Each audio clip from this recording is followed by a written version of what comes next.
So picture the scene. You're sitting there, you're getting ready for your study session, and you put your phone beside you. Now you say to yourself, I'm not going to use my phone and I'm going to start studying. And then when I have a well-deserved break, then I'll be able to use my phone. You're a few minutes into your studying and you can see a notification on your phone. So you think, let me just check this notification and then I'll get back to studying. And then you pick up that phone, you check your notification, and then you carry on using your phone for longer than you started studying. If this sounds like you probably, like me, struggle with procrastination. Now, I've struggled with procrastination all the way from my undergraduate studies to my postgraduate studies to my current roles now. But there are ways in which you can limit procrastination, and that's what I want to go through with you today. If you haven't watched any of my videos before, my name is Yasser. I'm a senior lecturer in pharmacy practice. I'm also a specialist antimicrobial pharmacist in secondary care. Today I want to tackle one of the greatest problems today, and that's procrastination or chronic procrastination. And I want to go through ways in which I limit procrastination so that I can get the most out of my day. The first thing I want to address is your mobile phone. Your mobile phone can lead to several hours of you being unproductive throughout the day. So the real question is, how do you limit the amount of time that you spend on your phone? Well, the first and the most simple way, which a lot of people don't do, is you keep your phone away from you. You keep your phone in your car, you keep your phone hidden to the point that you don't even know where it is except for a family member.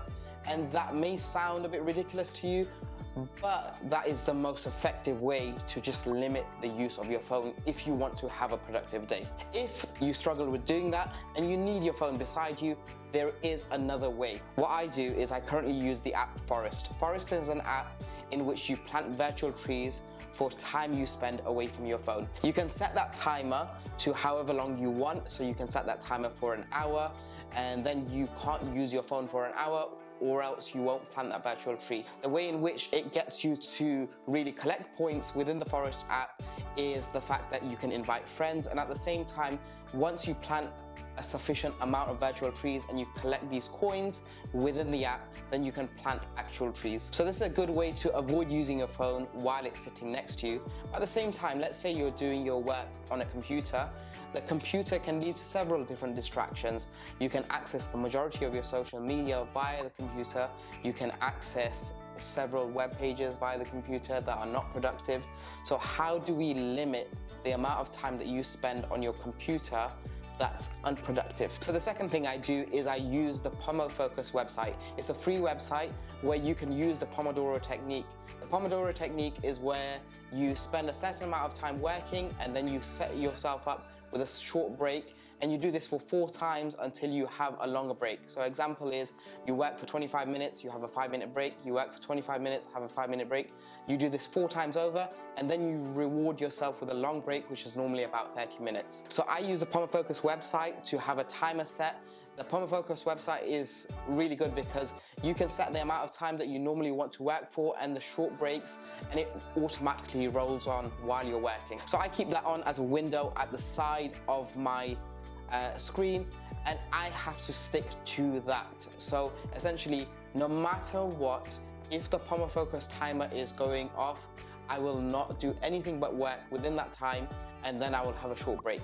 If you're struggling with that timer going on, then make the amount of time that you're working for a lot shorter than 25 minutes. Make it 5 minutes or 10 minutes until it's manageable, where you can increase the amount of time you're working and shorten the break times. So today I was having a really unproductive day, and it was because I had to do extra work on top of my normal hours. And because I had to do that, I really didn't feel motivated to do that. I was doing it on my annual leave. So the productive time that I had was 10 minutes, rewarded by a 10-minute break. And that was 10 minutes work, 10 minutes break, 10 minutes work, 10 minutes break.